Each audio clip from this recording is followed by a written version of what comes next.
Ang isang malawak na tanawin ng Grand Courtyard, ngayon ay kalmado at walang laman pagkatapos ng matinding laban, nagpapahiwatig ng paglipas ng panahon o isang paglipat sa eksena. Ang isang detalyadong shot ng panlabas ng tradisyonal na gusali, malamang kung saan nagpapagaling si Janet, nagha-highlight ng arkitektural na setting.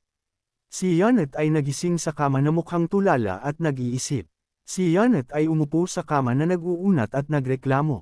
"Arg, ang katawan ko ay napakalamig. Gaano katagal ako natulog?" At nagtanong siya, si ate ay nandito. Kinukumpirma ang relasyon ng babaeng karakter. Ang babae ay pagkatapos ay nagtanong, "Ayos ka ba?" Si Janet na nakikita ang kanyang kapatid na babae ay nagpapahayag ng pagtataka pagkatapos ay nagtatanong kung nag-aalala siya tungkol sa kanya. Si Janet na may isang maliit na ngiti ay tinitiyak sa kanyang kapatid na babae, "Huwag kang mag-alala, mas mahusay na ako pagkatapos matulog ng napakatagal." Ang kapatid na babae ni Janet ay sumagot na may isang nagbabanta ng ngiti, nagdeklara, "Oh, iyan ay isang tunay na kaginhawaan. Sa tingin ko oras na para bugbugin ka muli hanggang sa kamatayan." Ang kapatid na babae ni Janet ay nagpalabas ng isang mabilis na sampal sa mukha ni Janet, ginawa siyang sumigaw, "Ah!" Ang kapatid na babae ni Janet ay galit na sinaway siya para sa pagiging isang walang isip na idiot at tinangkang saksakin ang Sword Emperor. Habang si Janet ay nagpoprotesta, "Aray, aray, pasyente pa rin ako, ate," habang patuloy siyang sinasaktan nito. Ang Sword Emperor ay nag-oobserba sa mga magkapatid, tumawa at nagpapansin, "Ho ho, sigurado kayong isang mapagmahal na magkapatid." Ang Sword Emperor ay nakangiti ng mabait at nagtatanong kay Janet, "Ayos ka ba?" Sumagot si Janet, "Sir." Si Janet na nakatayo ngayon ay nagpasalamat sa Sword Emperor para sa pagpapagamot sa kanya habang ang kanyang kapatid na babae ay nakatayo sa malapit. Sinabi ng Sword Emperor kay Janet na ang kanyang kapatid na babae ay sobrang balisa pagkatapos siyang mawala ng malay na inangkin siya araw at gabi na nagdulot sa kanya na linisin ang kanyang lalamunan sa pagkahiya. Si Janet na not-ouch ay nagtatanong sa kanyang kapatid na babae kung sobrang nag-aalala siya. Pagkatapos ay nagmungkahi ang Sword Emperor na maaari siyang magsimulang mag-sparring muli ngayon na nagpahinga na siya. Ang mga mata ni Janet ay lumawak sa lubos na pagkabigla at kawalan ng paniniwala habang siya ay sumisigaw, "Ano? Ang mungkahi ng mas maraming sparring?" Nagtanong ang Sword Emperor kay Janet kung nasasaktan pa rin siya. At sumagot si Janet, hindi iyon." Ang kapatid na babae ni Janet ay humingi ng paumanhin para kay Janet, sinasabing kagigising lang niya. Habang si Janet ay nagdeklara, "Gagawin ko," nagpapahiwatig ng kanyang pagtanggap sa spar. Tinawag ng kapatid na babae ni Janet, "Janet," at tinitiyak niya sa kanya na may isang ngiti, "Huwag kang mag-alala, hindi ako masasaktan muli." Inutusan ng Sword Emperor si Janet, "Sige na, lumabas ka ng mabilis." At sumagot si Janet na may isang magalang, "Opo, sir." Si Janet ay mukhang seryoso, nag-iisip sa kanyang sarili, "Hindi ko alam kung bakit." Habang isinasaalang-alang niya ang sitwasyon, nag-oobserba si Janet sa nakangiting Sword Emperor, at nag-iisip, ngunit mukhang nasa isang magandang kalagayan siya, na kontra sa kanilang mga kalagayan. Ang isang maliwanag na asul na kalangitan na may puting ulap ay ipinapakita, nagpapahiwatig ng isang malinaw na araw at isang paglipat sa isang outdoor setting para sa nalalapit na spar. Ang Sword Emperor at Janet ay nakatayo na handa na mag-spar sa isang malaking courtyard na may kapatid na babae ni Janet na nag-oobserba mula sa isang distansya. Nagpasalamat si Janet sa Sword Emperor para sa sparring muli, ngunit nagtatanong, "Ngunit paano tayo magpapatuloy sa pagkakataong ito?" Naghahanap ng paglilinaw sa bagong patakaran. Ang Sword Emperor na may kanyang espada na nahugot ay nagdeklara, "Atakihin mo ako lahat ng gusto mo. Magtatanggol lang ako. Siyempre, hindi ko gagamitin ang energy blast tulad ng ginawa ko noong nakaraang beses."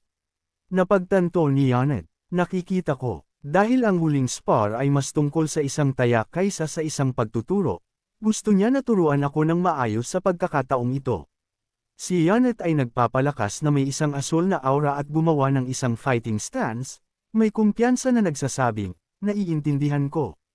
Si Janet ay sumugod pasulong na may bilis at enerhiya, Nagsisimula ang spar laban sa handa na Sword Emperor. Si Yoneth ay naghatid ng isang close quarters punch, sumisigaw, habang ang Sword Emperor ay mahusay na hinaharangan ang atake gamit ang kanyang espada. Si Yoneth ay nagpalabas ng isang malakas na asul na infused punch direkta sa Sword Emperor, ang kanyang mga mata ay kumikinang sa focus. Hinaranggan ng Sword Emperor ang malakas na suntok ni Yoneth gamit ang kanyang espada, lumilikha ng isang makinang na pagbangga ng enerhiya. Si Yoneth ay naglunsad ng isang mabilis na serye ng mga strike na ipinapakita ng maraming lila na epekto habang ang Sword Emperor ay dalubhasa na nagpapalihis sa kanila.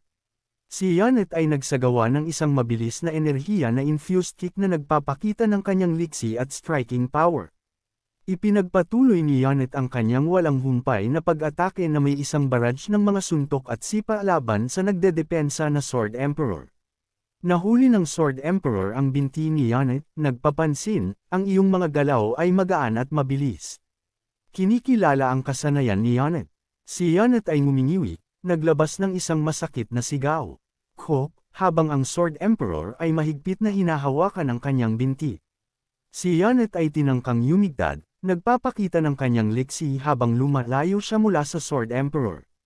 Si Yoneth, humihinga ng mabigat ay napagtanto, gaya ng inaasahan, hindi gumagana ang strikes, at isinasaalang-alang ang isang pagbabago sa diskarte. Si Yoneth ay nakayuko na may asul na enerhiya, nag-iisip kung iyan ang kaso.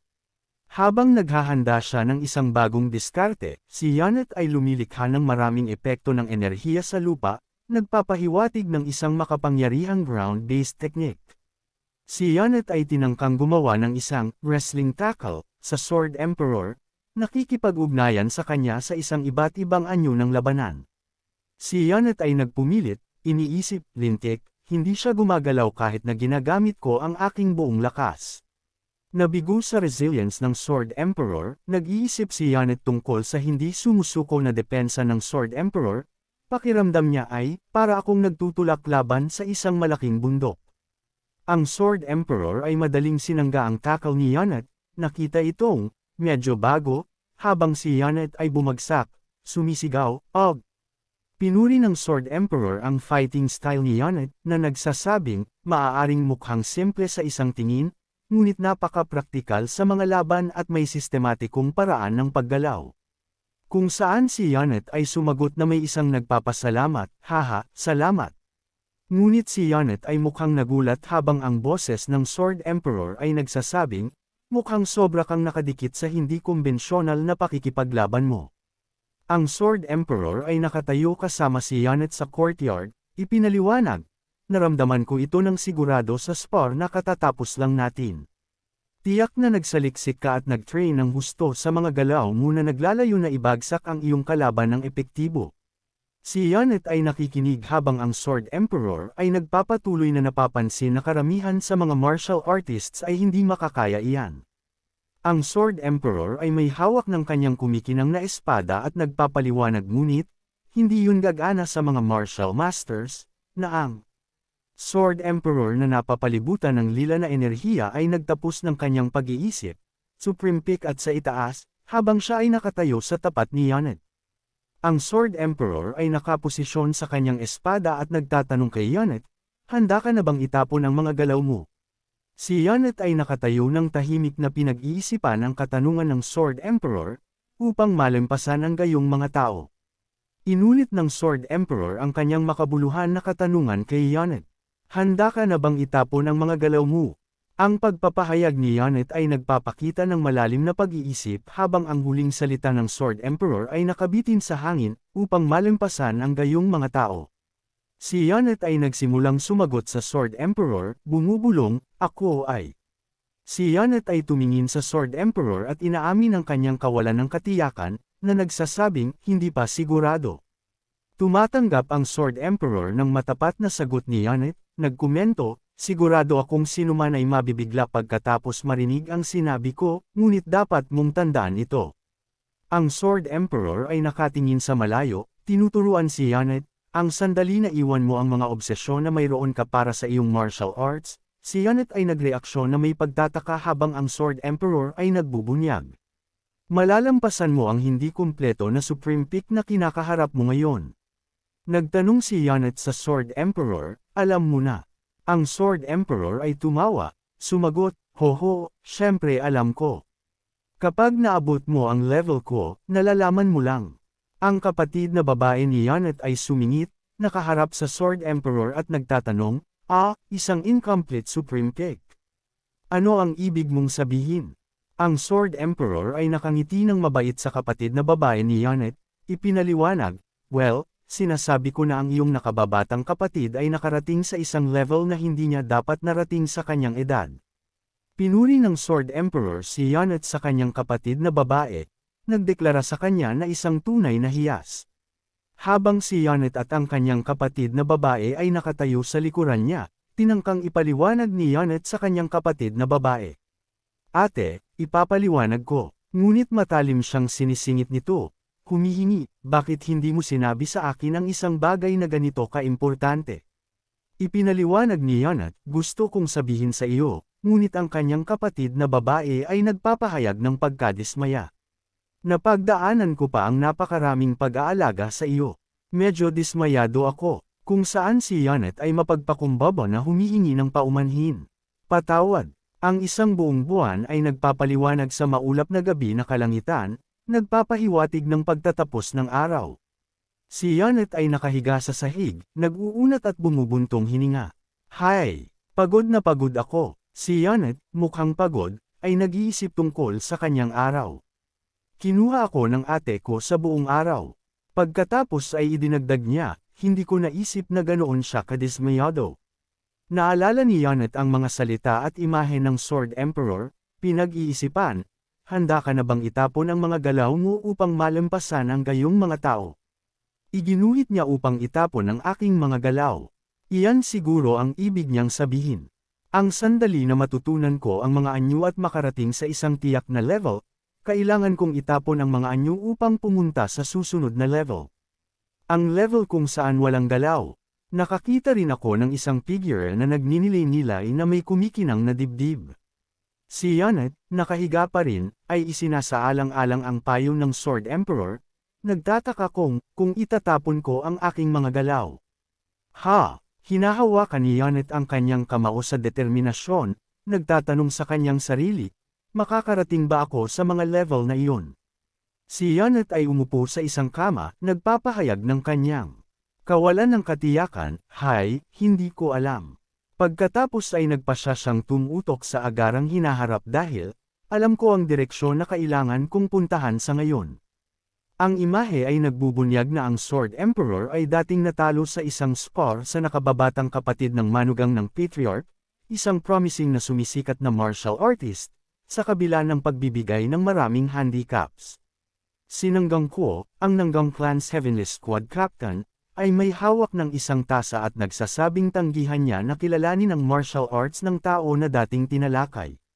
Si Nanggang Kuo, hawak pa rin ang kanyang tasa, ay nagpapahayag ng kanyang malakas na pagnanais na ipakita kung ano ang tunay na martial arts sa walang alam na taong iyon. Tumutukoy kay Yanet. Si Yanet ay kaibigan na nagbubuhos ng isang inumin para kay Nanggang Kuo, nang umingiti at nagpapansin, sigurado ka na kaibigan para sa isang batang lalaki. Habang nagbabahagi sila ng isang pagkain sa isang mesa, si Nanggang Ki, na kinilala bilang ang Nanggang Clan Heavenly Martial Squad Captain, ay nagsasabing nagustuhan niya ang nakaraang spar na ginawa ni Yanet sa Sword Emperor. Kung saan si Yanet ay nagpasalamat sa kanya, Nanggang Ki ay nagtanong kay Yanet tungkol sa pinagmulan ng kanyang natatanging martial arts. Sumagot si Yanet na natutunan niya ang mga ito mula sa isang master na nakilala niya nang hindi sinasadya noong siya ay bata pa. Nagpapalit ng kuryusidad ni Nanggang Ki.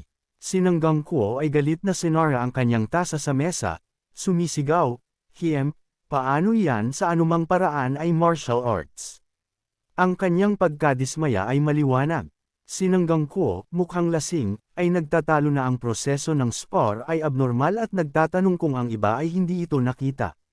Habang si Yanet ay nakikinig at ang isa pang lalaki ay nagsasabi kay Nanggang Kuo na tumigil sa pagsasalita, ipinagpatuloy ni Nanggang Kuo ang kanyang lasing na tirada, inaangkin na ang martial arts ni Yanet ay walang katotohanan, at ang Sword Emperor ay nagpagan sa kanya. Habang ang isa pang bisita ay hinihimok siyang tumigil, tiningnan ni ng Gongki si Janet at sumang-ayon sa kanya, sinasabing, tama siya, banayad na kinikilala ang naunang pag-amin ni Janet sa kanyang sariling pagkukulang.